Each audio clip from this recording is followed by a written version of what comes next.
Huckabee just left CMA board with perfect goodbye gift after liberals forced him out.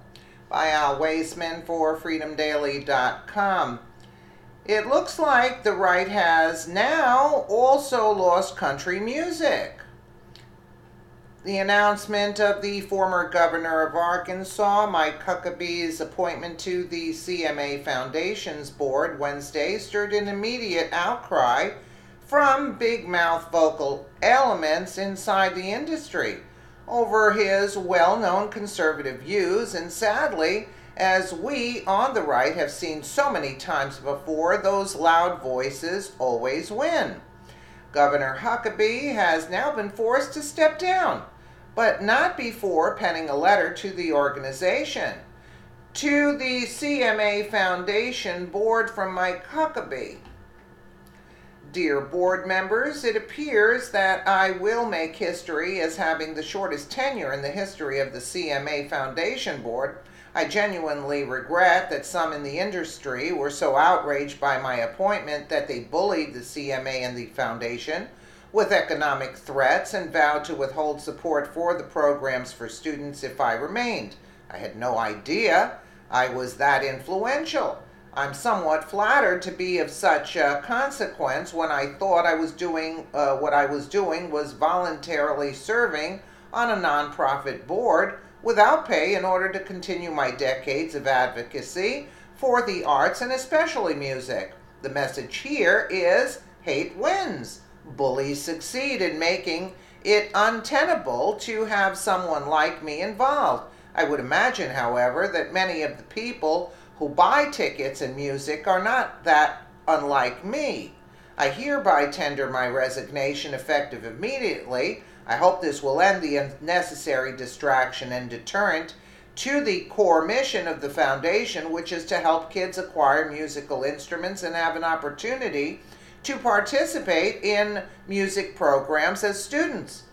Since I will not be able to continue in what I had hoped to be useful service in this endeavor, I wanted to at least put some things on the record. I have no expectation that it will change the irrational vitriol directed towards you or me for my religious or political views that necessitated my abrupt departure, but I want you to know what you would never know by reading intolerant and vicious statements on the internet about who I am, or what led me to want to be a part of your efforts to empower kids with the gift of music. So please bear with me. Music changed my life. I grew up dirt poor in South Arkansas. No male upstream from me in my entire family ever even graduated from high school. I had no reason to believe that my life would consist of anything but scratching out a meager living and hoping to pay rent in a house I would never own, just as generations before me have done. Music changed that. The gift of an electric guitar by my parents when I was 11 put in my hands a future. It took them a year to pay for the $99 guitar they bought from the JCPenney catalog. Granted, I was never good enough to make a full-time living at music, but the confidence I gained by playing, being in front of people, and competing against myself and the low expectations I grew up with was transformative. No need to recite my entire history, but I was especially baffled that I was accused of not being supportive of public education. I am the product of public education.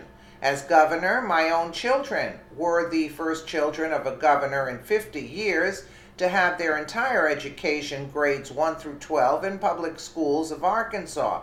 I fought to give teachers the largest pay raise in state history. I successfully led the effort to allow teachers to retire with full benefits after 28 years of service, after my two Democrat predecessors vetoed the same bill. I personally shepherded through legislation that mandated both music and arts programs for every student in grade 1 through 12 and taught by fully certified teachers. We were one of the only states to have ever done that. That's amazing. I was chairman for 2 years of the education commissions of the states, comprised of all 50 governors, education leaders in the Senate and House from all 50 state legislatures, and the state education chief for each of the 50 states. My chosen theme and agenda for those 2 years was music education for every child. I launched an initiative, Play It Again Arkansas. That prompted donation of musical instruments that would be professionally refurbished and provided to students whose parents couldn't afford the rent or purchase of an instrument, allowing them to be in the school band.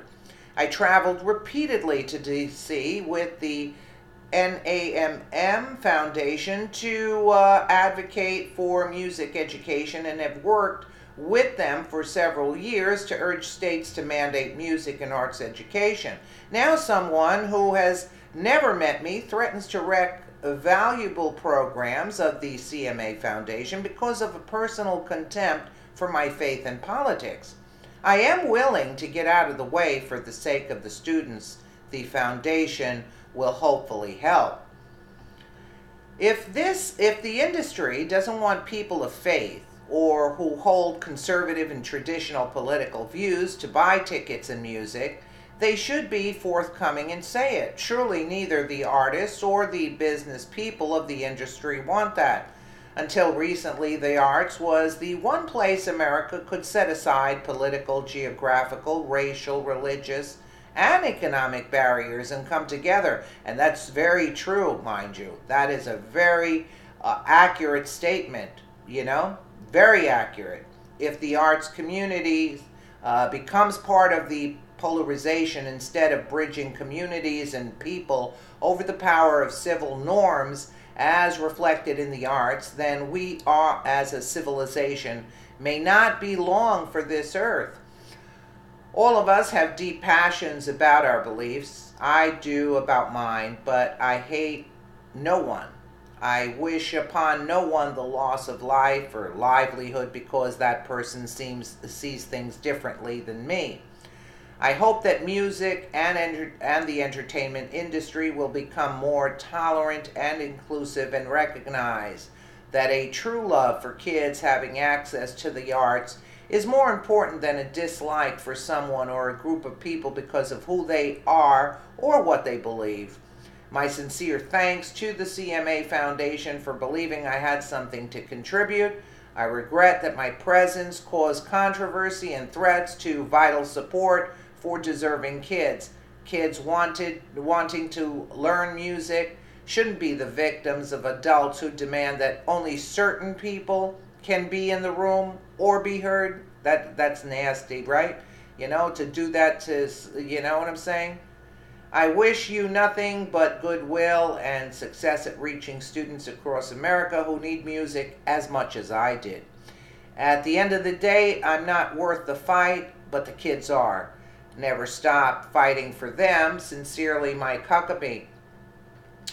Governor Huckabee is known for his conservative views on everything from gay marriage to his unwavering support of the Second Amendment, but sadly, although the country music scene used to be very conservative, it has now been infiltrated by liberals and the LGBTIXYZ crowd.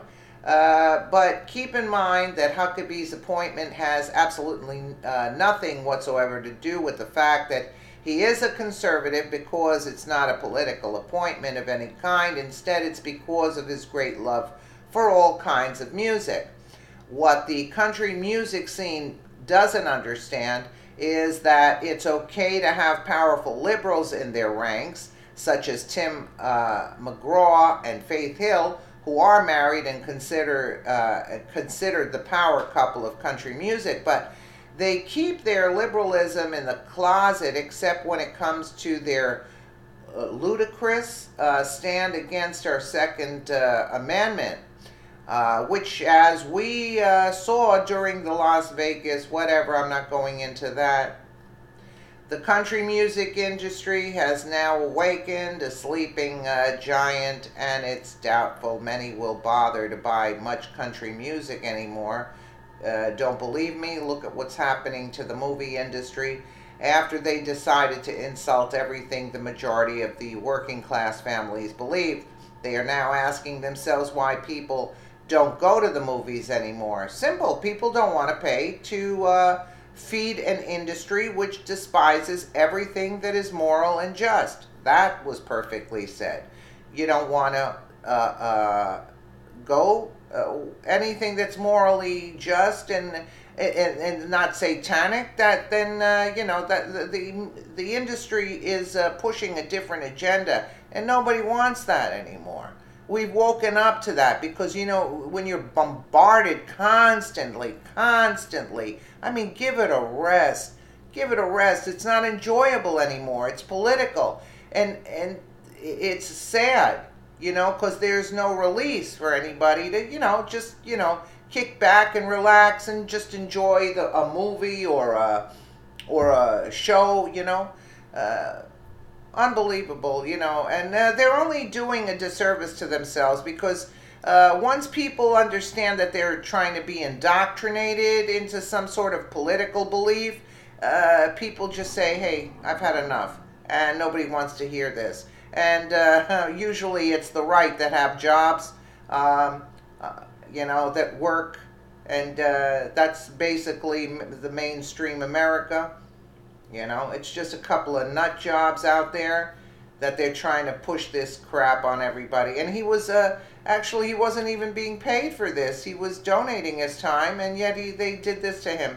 I mean, isn't that sick and sad at the same time? Let me know what you guys think in the comments below. And again, thank you so much for watching.